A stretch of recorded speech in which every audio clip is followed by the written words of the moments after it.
எங்க தலைவர் எங்ககிட்ட எல்லாரையும் பார்த்து சொன்னார், நம்ம இந்த குடும்பத்தை எல்லாத்தையும் நான் பர்சனலா தத்தெடுக்க போறேன். நம்ம வாழ்க்கை முழுசும் நான் இவங்க பயணிக்க போறேன். இந்த உறவுகள் ஏதோ நம்ம காசு கொடுத்தோங்கிறது இல்லாம அவங்களுடைய வாழ்க்கையோட தேவைக்கு எல்லாமே ஏதோ முத நாள் போயிட்டு மலர் வலை வச்சுட்டு போறது எங்க தலைமையோ தமிழக வெற்றி கழகமும் கிடையாது. வாழ்க்கை முழுதும் அவருக்கு தேவையான ஒரு பயணத்தை நாங்க உருவாக்குறோம்.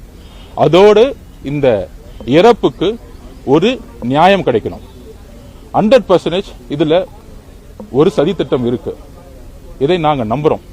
ஆனா அதை குற்றச்சாட்டா சொல்லாம முறையா நீதித்துறையை நாங்க அணுகணும்னு நினைச்சோம். மீடியால பேசுறதோ, ஏன்னா ஒட்டுமொத்த காவல்துறையும் ஒட்டுமொத்த அரசும் எங்களுக்கு எதிராக இருக்கும் பொழுது நாங்க அந்த ஒரு வாரம் நீங்க பாத்திருப்பீங்க, மீடியா ட்ரையலே பண்ணாங்க. நாங்க தான் குற்றவாளிங்கிறத மீடியா ட்ரையலே பண்ணாங்க.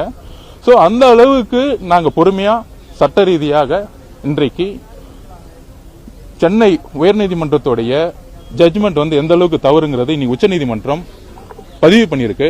எக்ஸ்பர்ட் ஆர்டர் எங்ககிட்ட எந்த விதமான, அதாவது மீடியா கிட்டையும் பேச முடியல, காவல்துறையும் அணுக முடியல. அதே நேரத்தில் அந்த ஒரு வாரம் வெக்கேஷன் கோர்ட்டுனால உயர்நீதிமன்றம் அணுக முடியல.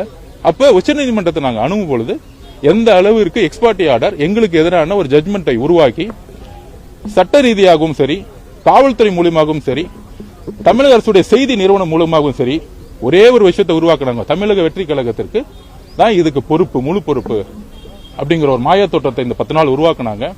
எங்களுடைய சமூக வலைத்தளத்தில் இருக்கக்கூடிய எங்களுடைய தம்பிகளை அரெஸ்ட் பண்ணாங்க. சோ இன்னைக்கு எங்களுடைய கோரிக்கை, முழுமையான கோரிக்கை அக்செப்ட் பண்ணப்பட்டிருக்கு. அதுல முக்கியமான கோரிக்கையா நாங்க கேட்டோம், ஒரு கமிட்டி ஃபார்ம் பண்ணணும். Supreme court 3 members committee form பண்ணணும்னு கேட்டோம். சுப்ரீம் கோர்ட் ஜட்ஜ் ரிட்டையர்ட் ஜட்ஜோடைய தலைமையில ஃபார்ம் பண்ணணும்னு சொன்னோம். அந்த 3 மெம்பர்ஸ் கமிட்டியை இன்னைக்கு அக்செப்ட் பண்ணியிருக்காங்க. 3 லேயரா இன்னைக்கு ஜட்ஜ்மெண்ட் கொடுத்திருக்காங்க. நம்பர் 1, சுப்ரீம் கோர்ட்டே இந்த என்கொயரியை மானிட்டரிங் பண்ணணும்னு சொல்லியிருக்காங்க. நம்பர் 2 3 மெம்பர்ஸ் கமிட்டியை ஃபார்ம் பண்ணியிருக்காங்க. சோ அதுக்கு அடுத்தது சிபிஐ என்கொயரின்னு சொல்லியிருக்காங்க.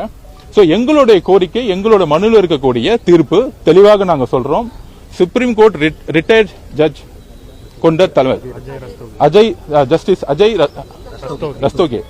அஜய் ரஸ்தோகி தலைமையில 3 மெம்பர்ஸ் கமிட்டியை உருவாக்கி இருக்காங்க. சுப்ரீம் கோர்ட் இது மானிட்டரிங் பண்ணிட்டு இருக்கு.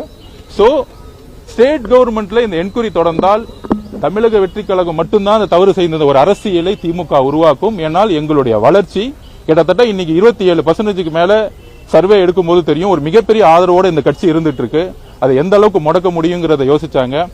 நாங்க எங்களுடைய கட்சி தோழர்கள் சொல்லுகிறோம், எங்களுடைய மக்கள், எங்களுடைய ஒரு 41